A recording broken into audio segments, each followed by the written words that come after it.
सतीर्थराजो जयति प्रयागः। जय त्रिवेणी जय प्रयाग। आप सभी को मैं प्रयाग से आचार्य देवव्रत जी बहुत बहुत मंगल कामना देते हुए आप सभी का आवाहन कर रहा हूं। आइए इस महाकुंभ में स्नान करके अपने जन्म जन्मांतर के पाप को धुल करके अक्षय पुण्य के भागी बनिए। क्योंकि यह कुंभ 144 वर्ष बाद ऐसा सुयोग बना है कि ये महाकुंभ का अवसर आया है।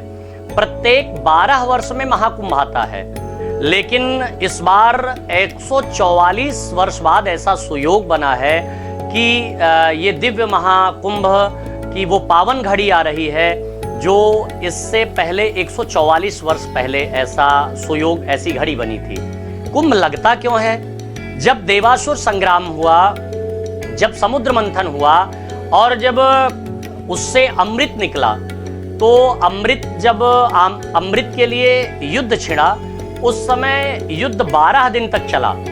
तो जिस पावन पुण्य तिथि नक्षत्र मुहूर्त में अमृत की बूंदें जहां जहां गिरी, वहां पर ये दिव्य भव्य कुंभ लगा करता है। लेकिन ऐसा सुयोग प्रयाग में ही है कि प्रयाग में ये महाकुंभ प्रति 12 वर्ष में होता है। अच्छा, प्रयाग में ही महाकुंभ क्यों होता है?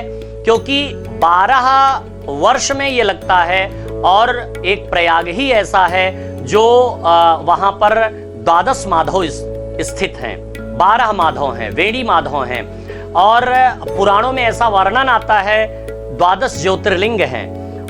भागवत में भी 12 स्कंद हैं। ये हमारी आध्यात्मिक ऊर्जा में, आध्यात्मिक परंपरा में 12 की संख्या का बड़ा महत्व है।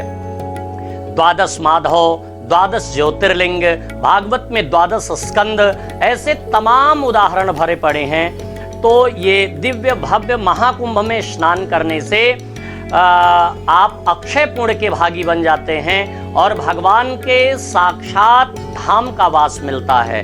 अरे मनुष्यों की कौन कहे, श्री रामचरितमानस में तो ऐसा वर्णन आता है, देव दनुज किन्नर नर श्रेणी सादर मज्जहि सकल त्रिवेणी। कब?